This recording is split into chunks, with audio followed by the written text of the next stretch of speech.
short executive knowledge lecture on topic 3, paper 12 of the SFC licensing exams. This topic covers basic theoretical aspects of portfolio management. So it's so core to a great deal of what you study. And more than a quarter of the questions in your exam, paper 12, will come from this topic. So it is important. Now, I'll emphasize the important points to help you understand the core material you need to know to sit the exam. And as ever, a copy of the study notes you see on the screen can be downloaded from the Executive Knowledge website under Paper 12 Resources. I strongly recommend that you supplement this learning with question practice, because it's practicing multiple choice questions that will get you up to speed for the exam. And those questions we provide on Examinator.online under paper 12. Now, what is in topic 3? Let's have a look at the overview. And we're first of all looking at basic investment concepts. What is return? What is risk? How do we calculate them? We'll move on to the normal distribution, risk-return trade-off, and we'll look at the principles behind portfolio theory.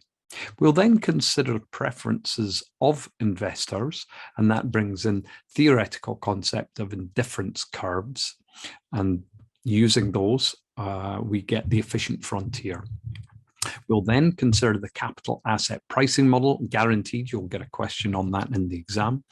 And then arbitrage pricing theory, which takes capital asset pricing model one step further. You may or may not get a question on arbitrage pricing theory. Then we'll look at the price to book ratio return on equity valuation, and we finish off topic 3 by considering the efficient market hypothesis. So moving on to page 3.2, what is return? Well, the return is the return you get on an investment, and there's a number of ways of considering it. We start there with the holding period return, and this is the return you make for holding an investment for a period of time. And there's the formula. The holding period return is the price at the end of the period less the price at the beginning, plus any return, in this case dividend, that you make over that period, and we divide by the price at the beginning. So let's look at an example. A holding period return tells us calculate the holding period return for an investment that is priced at 100 Hong Kong dollars at the beginning of the period and 130 Hong Kong dollars at the end of the period. And we're told that during the period you receive a dividend of $10. Well, this is relatively straightforward. The value at the beginning, 130, minus the value at the end, 100, plus the dividend of 10.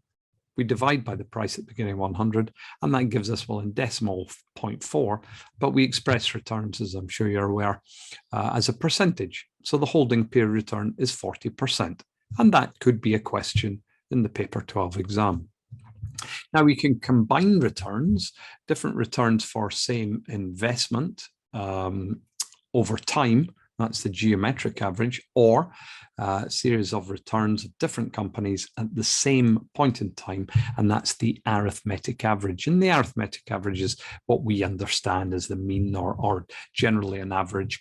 You add up the returns and divide by the number of companies you're considering.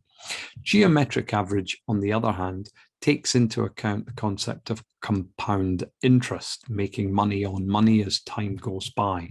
And you can see that the average return that we're giving 1 plus the first rate multiplied by 1 plus the second rate, and those R's are in decimal form. Okay, let's look at an example combining returns. Calculate the arithmetic and geometric average returns for the following 3 returns: 5.5%, 5.75, and 6%. Well, we get the arithmetic average by adding the 3 together, dividing by 3. That gives us 5.75%. But with the geometric average, first of all, we take 1 plus the first return in decimal, 1.055, multiplied by 1 plus the second return, 1.0575, multiplied by 1 plus the third, 1.06. We multiply those 3 together, and then we take the third root of the answer we get, We deduct 1, and that comes up with 5.749%. Now, you will note that the geometric average is less than the arithmetic average for the same data set. And that will always be the case. So please remember, the geometric average will be less than the arithmetic average for the same data, and that can get you straight to the answer in a question. However, there is one situation where the two averages will be equal, and that is when all the returns are the same. So if we had 5%, 5%, 5%, divide by 3, or calculate the geometric average, we would get 5% in both cases. So please remember, geometric average is always less than the arithmetic average, except when all returns are the same, in which case arithmetic average will equal the geometric average.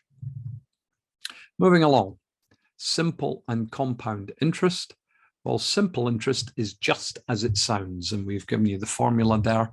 Take the loan principal, multiply by the interest rate, multiply by the number of periods, will give us the total value of deposit maturity. So a simple example, calculate the amount of simple interest, total amount obtained at maturity on a deposit of 500,000 Hong Kong after 4 years with an interest rate of 3%. And all we do is take 3% of the principal, multiply by 4, that gives us total interest of 60,000 Hong Kong dollars. We add it to the original principal and we get a deposit maturity of 560,000. Now, please appreciate that the interest is always on the opening principal. It is not applied to a growing principal, and that is what makes it simple. We can contrast that with compound interest. And in this case, we grow the principal with accrued interest, and that is why the amount of interest will grow each period. The formula there, loan principal multiplied by 1 plus the interest rate per period, divided by the interest payments in each period. So interest rate per period, let's say for a year, was 10%, and it's paid every 6 months, we'd divide by 2, and then we'd raise it to the power of periods, multiply by payments per period, and if it's annual, that will be 1, but if it's not, if it's 6 monthly, then it would be 2 over a 1 year period. Let's look at an example. 10,000 Hong Kong dollars invested for 3 years, compound interest rate of 10% per annum. What will the deposit be worth at the end of the 3-year period? How much interest will have been earned? Well, this is reasonably straightforward because it's still annual. So we take the principal 10,000, we multiply by 1 plus interest rate per period divided by the number of payments per period. Well, there's only 1 when it's annual. So we take the 0.1 divided by 1, and then we raise that to 3, the number of periods, multiply payments per period, that's 1, and that gives us 10,000 multiplied by 1.1 raised to the 3, 13,310. So the interest is the total amount at maturity less the initial principal, giving interest of 3,310. And you will appreciate that if it was simple interest at 10%, 1,000 each year for 3 years would be 3,000. So we see that we get $310 more because we're dealing with compound interest. Future value, top of page 3.4. This is very important in all manners of investments, but certainly with topic 3 of paper 12. How do we calculate future value if we are going to earn interest over time? Well, the example we're giving there, $100 invested now at 11% will be worth 111 in 1 year's time. Now we can do that intuitively. $100 multiplied by 11%, we're going to get $11. So in 1 year, it will be $111. How do we calculate that? Future value is equal to present value multiplied by 1 plus the interest rate over periods in the year, periods per period multiplied by number of periods. Very similar to compound interest. And so we get 111 just by going through the calculation. So be aware that the future value S is equal to the present value now, multiplied by 1 plus R over M raised to the TM. It's just another way really of reflecting compound interest. Now, different ways of quoting interest rates, 3 common methods. Nominal interest rates, well, that's just the face value, the interest you're getting with no account of compounding. Real interest rates take away the effect of inflation. So within the nominal rate, you will have inflation. Now, to get the calculation exactly correct to reflect compounding, we take 1 plus the nominal rate will equal 1 plus the real rate, and this will always be decimal, multiplied by 1 plus the inflation rate. Now, in the exam, if you're asked for the approximate inflation rate, you can assume that the nominal rate equals the real rate plus inflation. But if you're asked for the exact real rate, you have to solve it for 1 plus each of the rates. Then we have effective interest rates, and the effective interest rate takes into account the effect of compounding. Now, the formula we have, the effective interest rate is equal to 1 plus nominal interest rate over interest payments per year, assuming the nominal rate is per year, raised to the payments per year. Now, to make sense of this, we have to do an example. And yes, you could easily get a question in the exam testing you on the concept of effective interest rates. So we're asked to calculate the effective annual interest rate following 3 nominal rates: 5.5 paid monthly, 5.75 paid quarterly, 6% paid semi-annually. In each case, what is the effective interest rate, annual interest rate? Well, with the first one, 1 plus the interest rate, 0.055, that's the nominal, but it's paid monthly. So we divide that by 12, and then 1 plus that value, we raise to the power 12 minus 1, because we are getting that return on the principal every month for 12 months, and that gives us 5.64. 5.75 paid quarterly, 1 plus the decimal, 0.0575, this time divided by 4, because there will be 4 payments in the year, minus 1, that gives us 5.88%. And then 6% paid semi-annually. The 0.06 is divided by 2 this time, because there's 2 payments.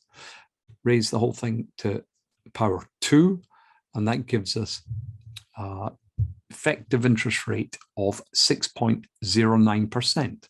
So you can see that they are different depending on the numbers involved. Will you get a question on that? Yes, you can. There's a favorite question they like to ask, giving you different rates and asking you which is the highest effective annual rate, and that's just a function of using the financial calculator very quickly. Time-weighted return, this is used to measure fund performance. There is another alternative, dollar-weighted return, and that gives greater weight to yields when a fund is at its largest. It's in effect the geometric average that we looked at before, taking into account returns over a period and putting in the idea of compounding. So paper 12, topic 3, we're just looking at the concept. You don't have to argue the pros and cons of the 2 methods. You just have to know that the time-weighted return, which is geometric average, is the preferred method of measuring a fund's performance. And the longer the time period you have for measuring a fund's performance, the more statistically reliable the final return that you come up with will be.